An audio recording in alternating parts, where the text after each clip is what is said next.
Welcome back to Assassin's Creed 2. Last time on Assassin's Creed 2, we learned that Lorenzo di Medici evicted Uberto Alberti from his home and livelihood. Thus, Umberto had a grudge. We catch up to Uberto and murder him for vengeance for our family. You would have done the same. In doing so, Uberto states we would have done the same and I have. if it was the ones that we loved. A note found on Uberto's body says that he betrayed Giovanni, his closest friend, for money and a chance to get back at Lorenzo di Medici.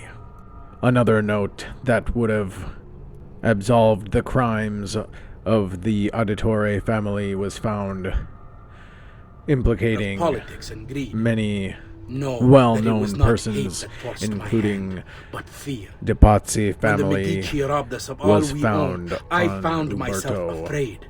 For you, for our Yet, son, for the future. none of this What will hope ever in this world come to light, as Ezio is now a wanted man. In such a way as to achieve their goals, And with without all of being that taking revealed place, themselves. the only thing he has left to do is protect the only ones he has left, his sister and mother. And they have met fitting So they ends for their flee betrayal. to Villa Auditore, Several which other is noble run families by are implicated Ezio's as well. uncle, Our own Francesco and di hopefully Pazzi among them. they can put this evil Will we ever be past back? behind them. Don't know.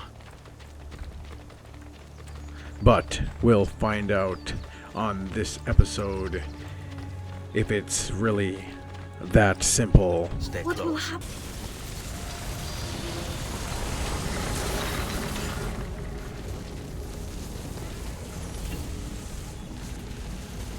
Toscana, 1476.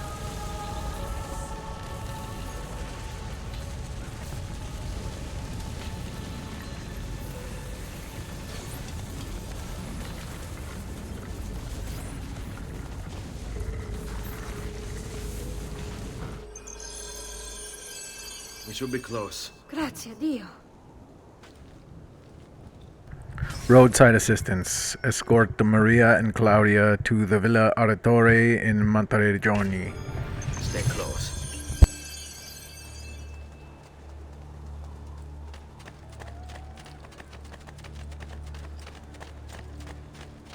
Upon approaching the entrance, we see several figures approaching. Buongiorno, Ezio.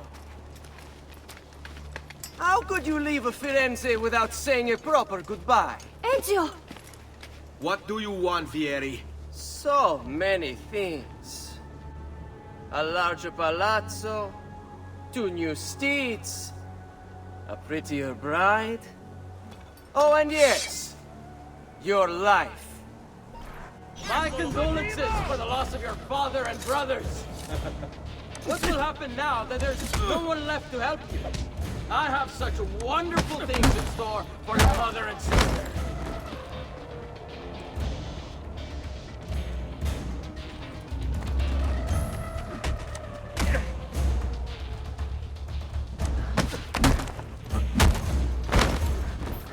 I grow tired of this game. Finish him, and do not spare the women. What sorcery is this? Not sorcery, boy. Skill. Show yourself! As you wish. Here, use this. Kill them! Kill them all!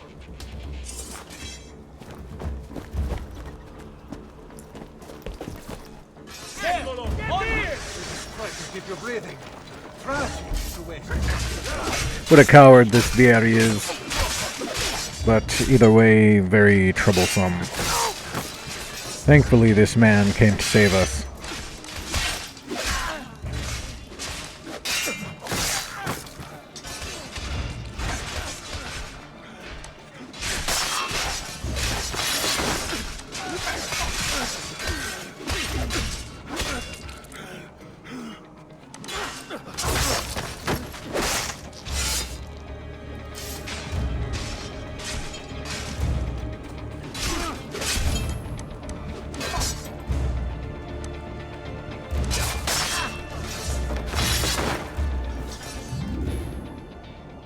You have my thanks.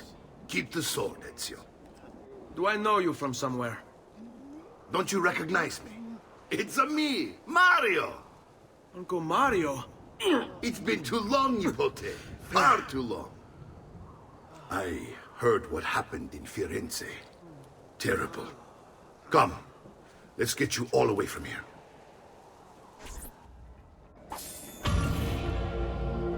Wow, Uncle Mario, and we didn't even recognize him. Going into the villa, we see a database entry. Monterigioni. Built in the 13th century by the overlords of Siena, Monterigioni was actively involved in the defense of Tuscany against Florence attempts to gain more territory. At the front of this conflict was the Auditore family, who became the city's rulers and protectors. It was the Auditore who constructed Monterigioni's famous walls, which can still be seen today. Although standing in opposition to Florentine desires, the Auditore had cordial relations with the Medici family, largely due to their collective Florentine roots. Monterigioni successfully withstood attacks from Florence until in 1554 the city was betrayed. Giovannino Zeti, the keeper of the garrison and a Florentine exile, was allowed to return to Florence in exchange for the keys to the city. Extraordinarily, the Auditore were allowed to continue their rule of Monterigioni under Florentine leadership, showing that the Medici do not forget their friends.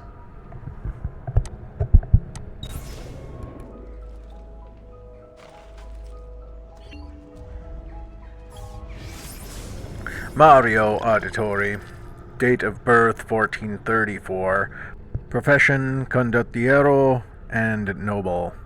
One of several condottieri patrolling the Tuscan countryside, Mario Auditore played a significant role in the Battle of Anghiari, alerting Micheletto Attendolo to the appearance of several dust clouds over the road, which signaled a surprise advance by Milanese troops. Thanks to Mario, the Milanese attack was foiled and the Florentines won the battle.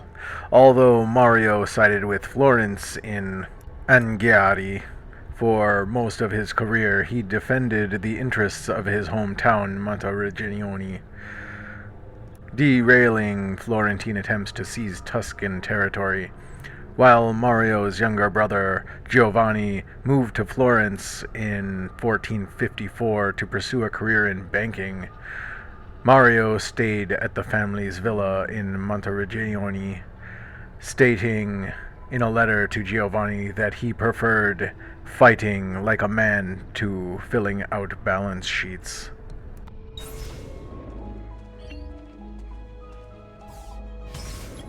Casa Dolce Casa.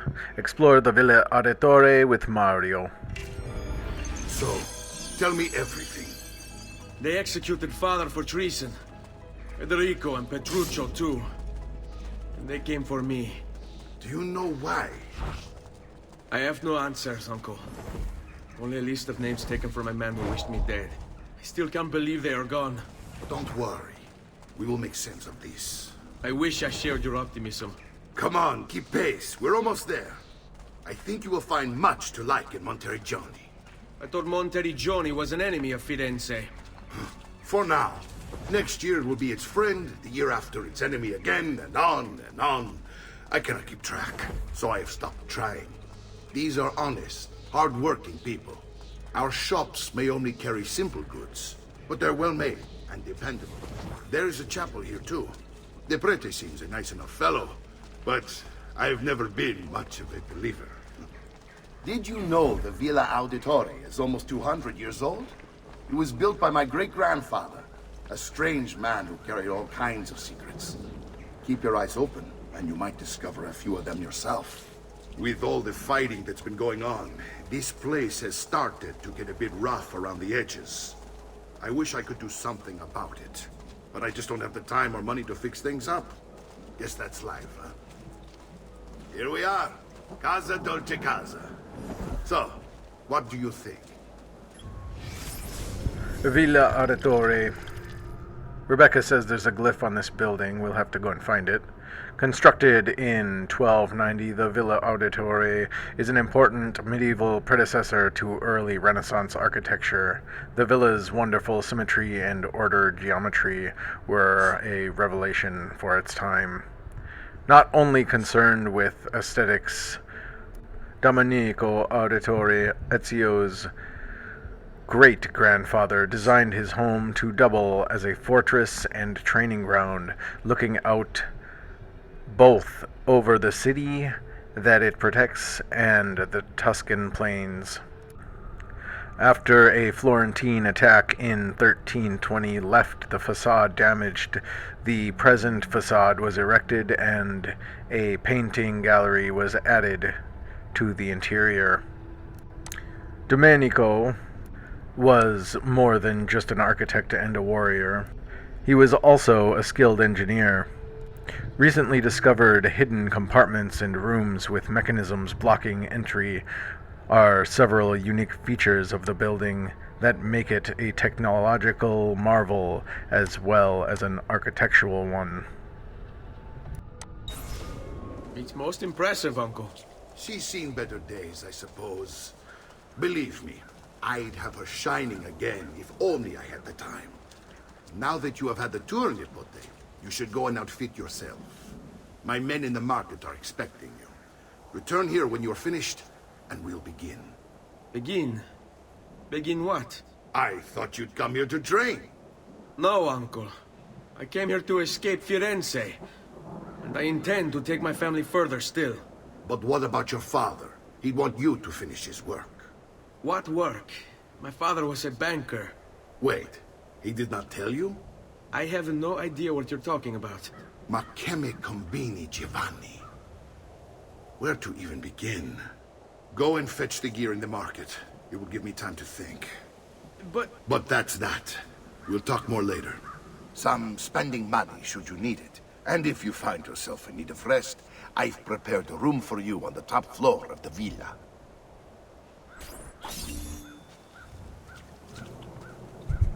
Well, that was nice of him. I think before we go and get that gear, we can find that glyph, which is pretty obvious here, right in our face, on the face of this building. Unfortunately, we actually have to go and view it from the top and over, not from the bottom. It's getting easier and easier to hack into Abstergo's mainframe. It's like I know what data I'm looking for. I've already lived it. Infinite knowledge. Unlock the file. Burning Viet Cong base camp. Mai Thao, Vietnam, 1968. Its open mouth delivers the kiss of death. I looked around this image for a while, but didn't see any hidden messages. We did find the thing that we're looking for in the mouth of the bazooka. This one immediately shows us that there is something on this image. But first, leading the young to their end. Members of the 2nd Infantry Division advance under machine gun fire into the outskirts of Brest, France, 1944. Scrolling down the picture, we come back to our code, and we see a hexagon above the numbers and letters that are grouped together. Looking it up, we see it's a American Standard hexadecimal code. Deciphering it reads, Antikythera mechanism, much older than 150 BCE. Okay, so what's interesting about this is that this mechanism is an ancient calculator, basically, that dealt with astronomical data and is not thought to be invented anywhere before or after around 150 to 100 BC. The same technology, however, was basically made or developed not until the 14th century in Europe. I'm not really sure the relevance of this message, but I believe that it's saying that somebody or something invented these things before we could. The flames from its throat poke out their eyes. Union troops in formation. Beaufort, South Carolina, 1862.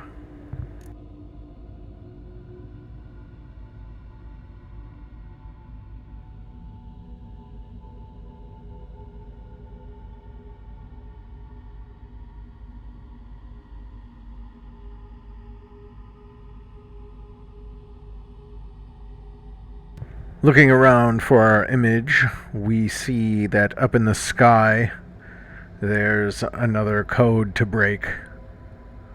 This one says, Ancient City, Rajasthan, India, irradiated by POE. So this would tell me that someone, the Templars, are making up a story to keep people out of that ancient city for reasons unknown, perhaps. Either that or it's just some information that's irrelevant to us. Either way, we do find what we're looking for to get to the next section by looking at the top of the bayonets.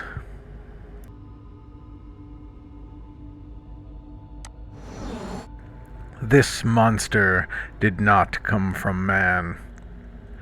The first pictorial representation of a gun, 900. This one we find B/2 and binary. We can quickly look up binary to find out what this message says. And what it does say is Sumerian Me 23.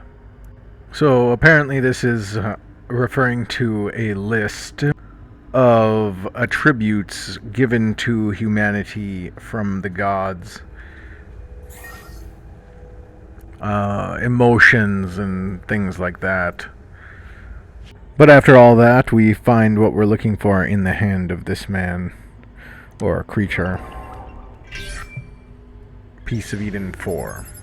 Passcode found, and let's see what we get from unlocking it. A extremely short clip. Just them running again. I think it will make more sense once everything's together.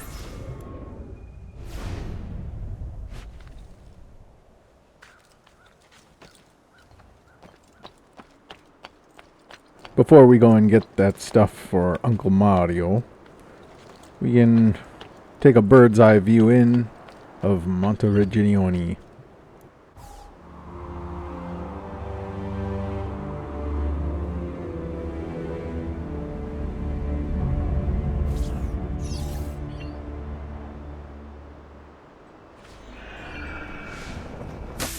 Perhaps we should look around. Our uncle said that there was some secrets about. Maybe we can find a few. Heading to this side of the building, we find a pedestal with 2 circles on it. Mars and Venus. The god of rage and strength basks in his lover's radiant beauty. She tames his anger with her gentle touch. There seems to be a few of these.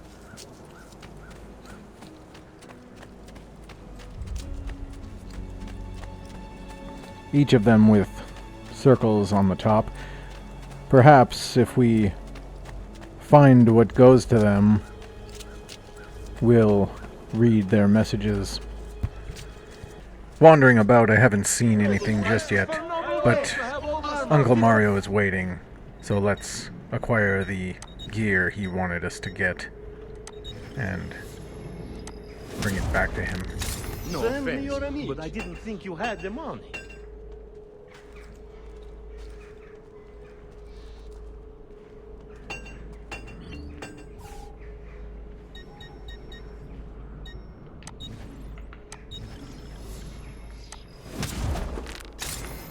It seems the two brother shopkeepers do the exact same things when we leave. And also insult us and say that we didn't have the money. Probably one of the richest people here already. So according to a quick search, the amount of money that I currently have, 9,911 florins, in today's currency would be about $1.406 million.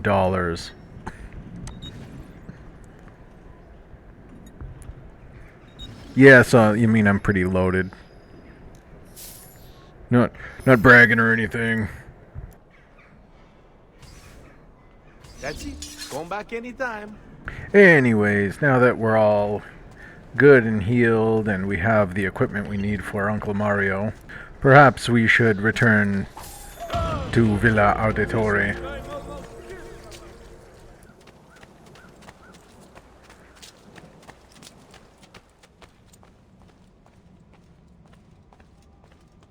Don't worry. We're only staying here for a little while. I don't like it here. I want to go home. I know.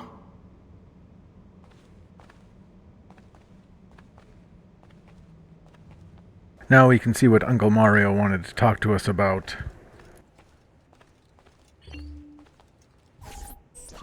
Salute, Uncle. I did as you asked. And quickly too, ben fatto. Now, let's teach you how to fight. No. As I said, we are leaving. Ezio, you barely held your own against Vieri.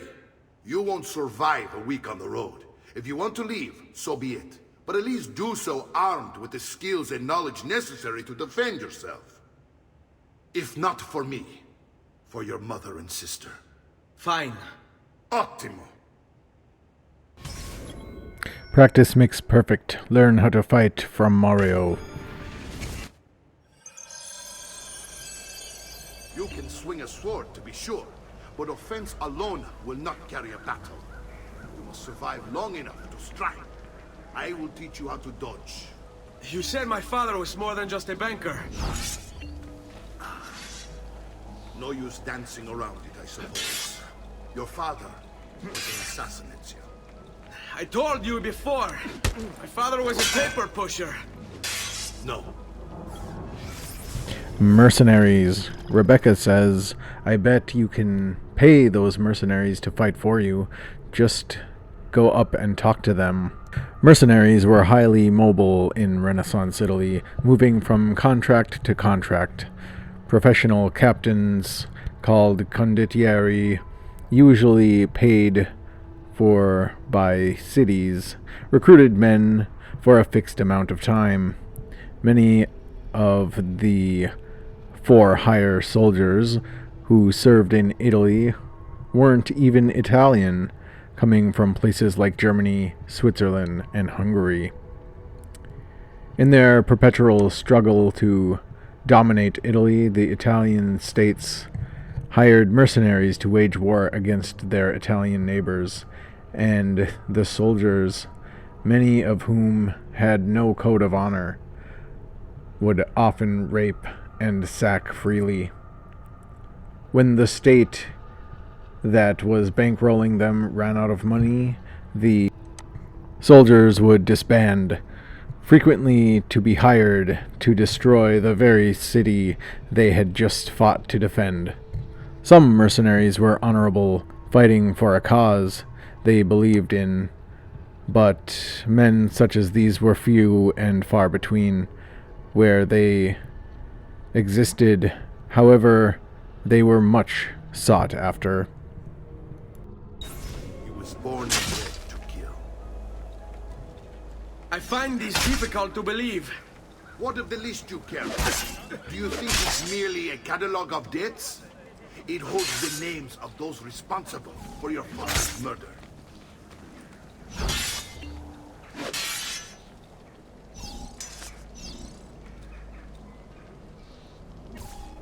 Benny, I've taught you how to avoid your enemy's attacks. Now you'll learn how to turn them to your advantage. All this talk of assassins and Templars, it reeks of fantasy. Like something from an old parchment covered in arcane writing, perhaps? How did you know? You have your father's blade. I figured you have the codex page he was holding as well. Codex? See, a guide to the inner workings of the Order. Origin, purpose, and techniques. Our creed is here. Your father believed the codex contained a powerful secret. Something that would change the world. Perhaps it's why I came for him. Assassins, Templars, Codex pages. This is a lot to take in. You need to open your mind, Ezio. Always remember, nothing is true, everything is permitted.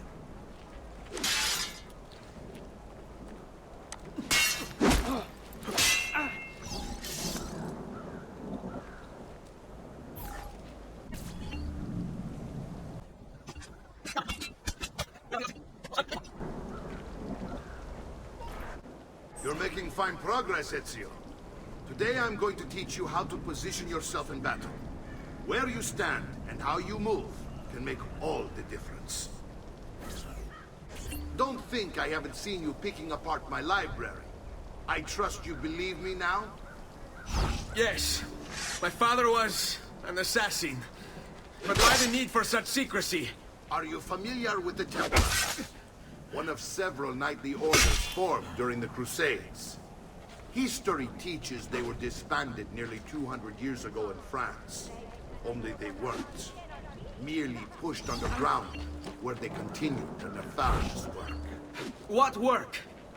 The Templars seek dominion over man, and we, the assassins, are sworn to stand against it. Was Uberto one of them? Yes. And the other names on my father's list? Templars as well. That means Vieri. Just like his father, Francesco. Likely the entire Pazzi family. Hey, it would explain many things.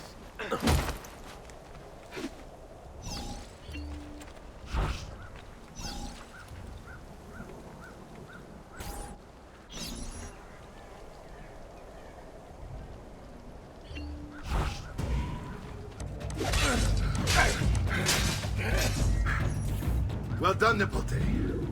You've really come into your own. Thank you, Uncle, for all you have given me.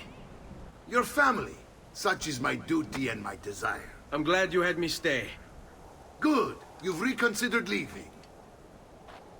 We sail for Spain in 3 days. But Nipote, I have given you these skills that you might be better prepared to strike against our enemies. And if they find me, I will. You want to leave, Ezio? To throw away everything your father fought and died for? To deny your heritage? Fine. Come vuoi. Arrivederci e buona fortuna. Uncle, wait! Why is he so upset? How can he not be? Vieri's been harassing us ever since you first arrived. To be expected, I suppose, given his heritage.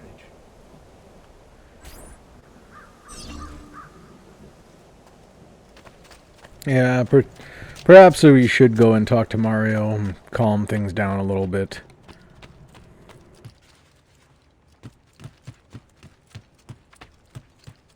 Uncle!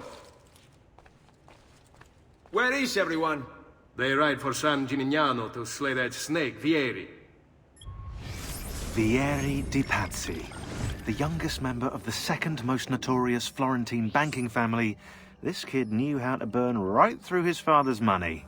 Outside of spending sprees involving weaponry, exotic animals, and clothes, he was fiercely competitive. Vieri hosted races of all kinds, boating, horseback riding, running. All of them rigged, of course. And get this, if through some amazing stroke of luck he ever lost, he'd invite the winner's entire family over for a victory dinner and serve them a meal to die for. Vieri de Pazzi, date of birth 1454, profession noble. I wish to join them. You'll find what you need at the stables. Before I leave, I should check on a mama.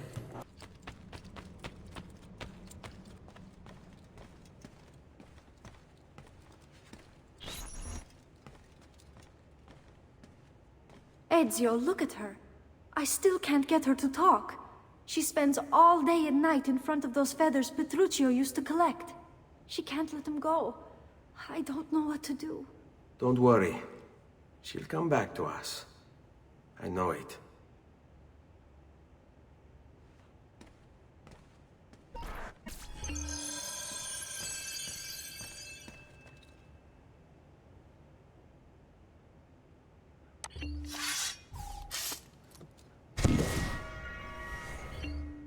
I think the words she meant were the feathers that you collected for Petruchio.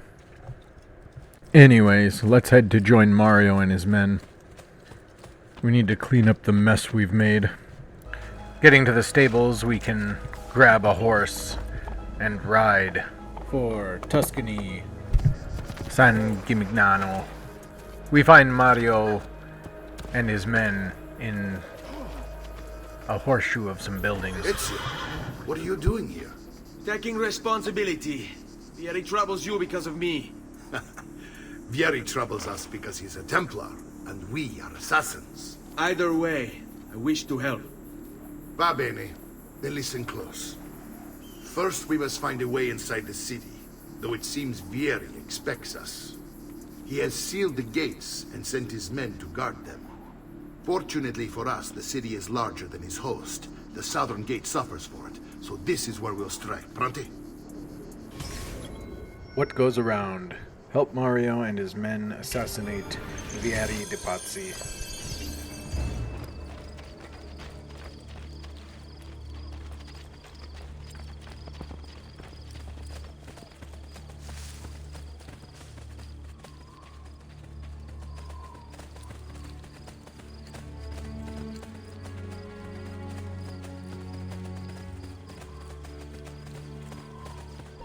All right, Ezio.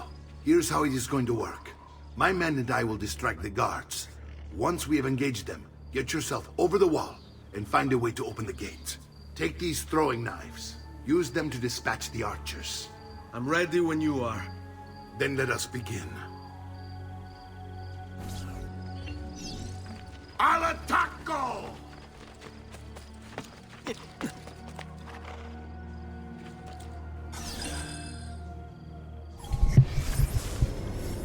San Gimignano, named after Saint Gimignanus, who supposedly conjured up a dense fog to save the city of Modena from Attila the Hun.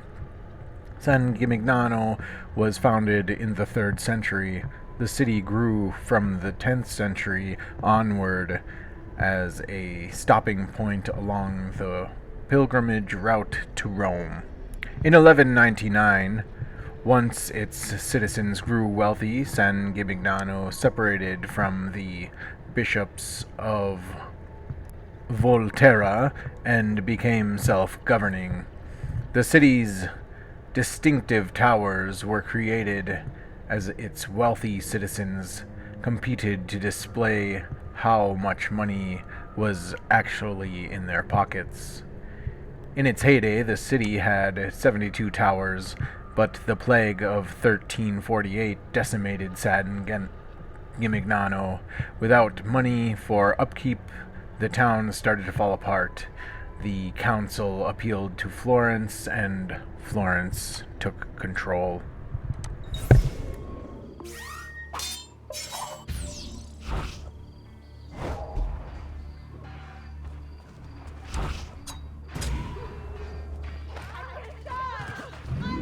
The other guards didn't seem to care about their friend, or maybe they didn't notice. Perhaps they were looking at the fleeing civilians. But now's our chance.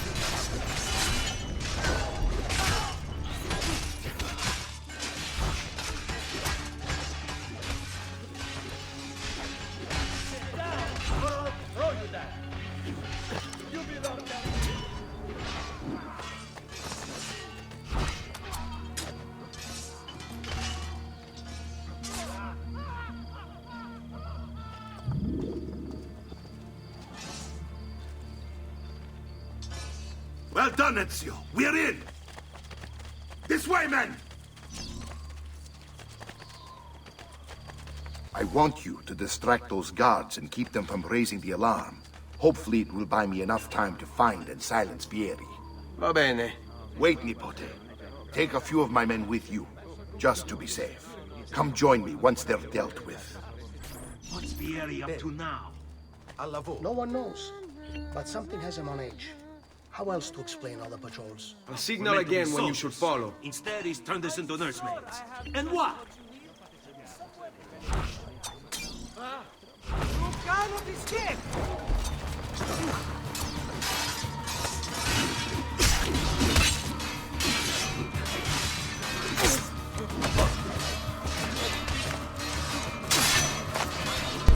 I think that element of surprise works for us pretty good. We can take out a couple of the guards before the fighting even starts.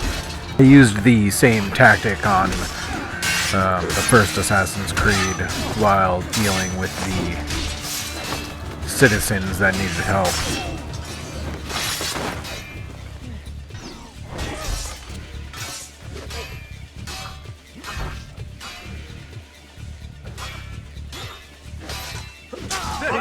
First round is on me!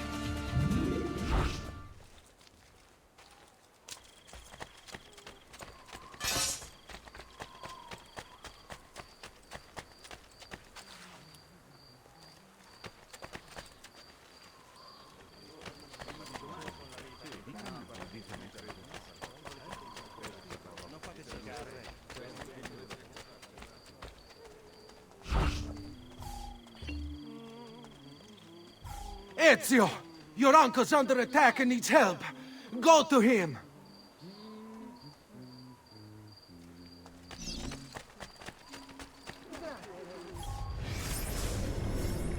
Palazzo Comunal.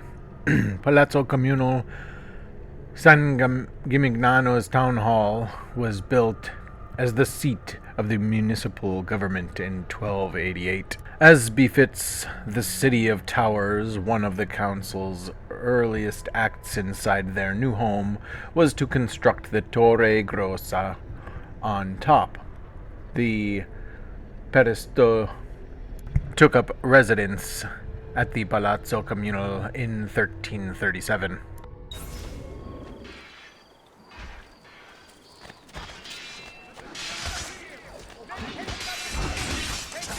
Ah, Nipote, there you are. It seems my plan is hit something on the sand.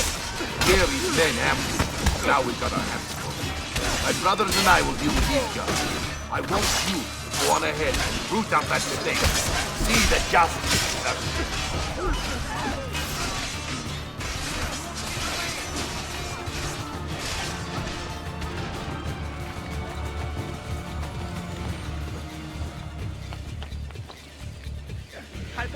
Eccolo! There! There!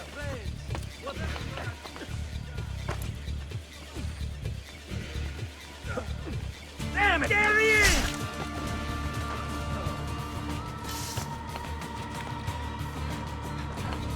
Not you!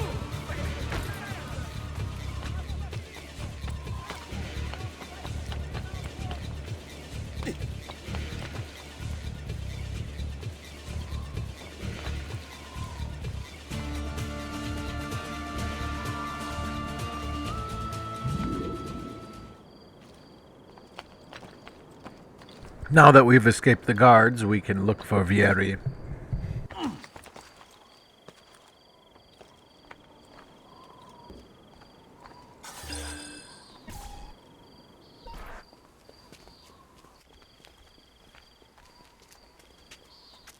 It's settled. Vieri, you will remain here to coordinate the mercenary. Francesco will organize our forces in the city and send word when it's time to strike. Jacopo, your job is to calm the citizens once the deed is done. What of that ubriacone Mario? He continues to harass my forces, and I fear he'll discover what we intend. He's always been trouble. Just like that bastardo brother of his. Then let me reunite them, father. There will be plenty of time to clean up the rifiuti when we're finished. Now, is there anything else? Muy bien. May the Father of Understanding guide you. May the Father of Understanding guide you. Comandante! Comandante! What? Mario Auditore has invaded the city. He comes for you. Then let's not keep him waiting.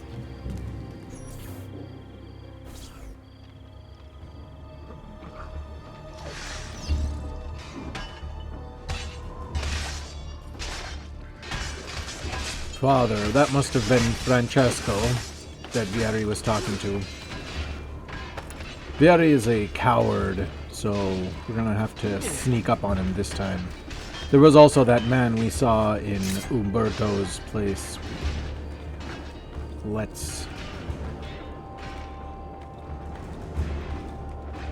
Fear not, Ezio. I'll make sure you're dead. Well, we messed up. That's okay. Vieri's not running anywhere. However, his guards have climbed up the tower.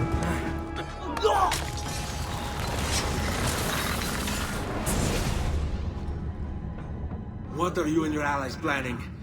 Is this what my father discovered? Is this why he was killed? I'm sorry.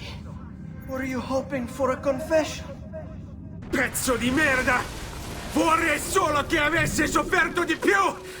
Hai avuto la fine che meritavi! Spero che Enough, Ezio! Show some respect. Respect? After all that's happened, do you think he would have shown either of us such kindness? You are not Fieri. Do not become him. Che la morte ti dia le pace che cercavi. Requiesca in pace. Take this. Read it when you have the time. Our work here is finished. Let us return to the villa. Messer Francesco, I have done as requested and spoken with your son. I agree with your assessment, though only in part. Yes, Vieri is brash and prone to act without forethought. And he has a habit of treating the mercenari like playthings. I have received reports of at least 3 men being disfigured as a result. But I do not think him, as you put it, beyond repair. Rather, I believe the solution to be a simple matter. He seeks your approval, your attention. These outbursts of his are a result of insecurities born out of a sense of inadequacy. He speaks of you often and fondly, and expresses a desire to be closer to you.